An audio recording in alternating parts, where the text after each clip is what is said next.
2 major plane crashes in just a week. I'm here, of course, in our nation's capital because on Wednesday night, an Army Black Hawk helicopter collided in midair with an American Airlines plane, plunging into the Potomac River, killing 67 people. And just last night, a small medical flight carrying a child, her mother, and 4 other people went down in Philadelphia near a busy mall. So let's go ahead and bring in ABC News contributor and aviation analyst John Nance. John, good morning. Thank you so much for joining us here. We know the weather has been rough in the Northeast. In Philly, it was rainy with a low cloud ceiling. Planes can usually deal with that, but as a pilot, that must make flying much more difficult.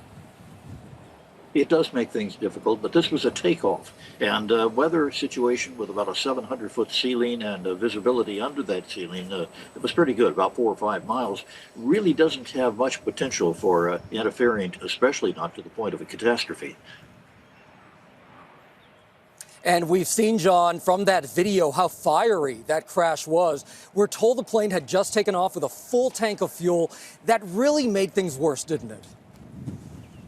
It most certainly did. A full tank of fuel and an impact like that, almost straight down at the very last, spread the fuel, atomized the fuel, if you will. And jet fuel does not explode like gasoline does, but it can burn very rapidly and very, very hot. And you have a lot of other structures on fire in the vicinity of the crash, and that's exactly what happened last night. That's why it looked like such a holocaust. Yeah, I mean, it really was tragic.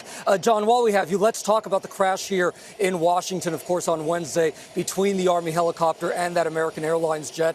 The black box from that helicopter has been recovered, and it was found intact. And that is a very big deal. How important will that be to the investigation? I think it'll be critical. Certainly, what it'll give us is the knowledge of what was being said in that cockpit, why the aircraft or the helicopter was actually aiming directly at the airliner, and obviously not understanding what they were looking at is going to be one of the key elements here. How did they make the decision to do that? How did they make the decision to go to 300 feet, or was it just accidental? There are a couple of things here that are going to have to be reconstructed in terms of flight dynamics very, very carefully. And with this box and the one from the American Airlines flight, both of them, the cockpit voice recorder and the flight data recorder, there should be enough to be able to reconstruct this down to almost milliseconds. And John, it really was critical to find that black box from the helicopter, because when we're talking about the black boxes from the American Airlines plane, if those pilots there in the plane didn't even know the helicopter was coming, we don't know that for sure, but if they didn't see it coming and had no idea and didn't even know it hit them, well, that wouldn't have told us that much more. So that's why that black box from the helicopter was so important, right? That's correct, Joe. The main thing here is to try to get inside the pilots' minds and figure out what they were seeing, what they were translating into the direction they've got the chopper going, which was directly into the side of that aircraft. But obviously, they wouldn't have done that on purpose. So what misunderstanding was there?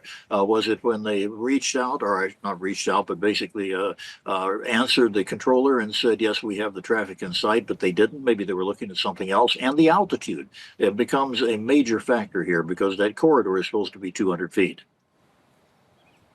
And we know that one of the black boxes there on the American Airlines plane did get some water intrusion. So the NTSB is working on that to get that moisture out and try to recover that data and that voice data as well from those black boxes. But again, the black box from the helicopter has been recovered intact. John Nance, as always, thank you so much for your insight this morning.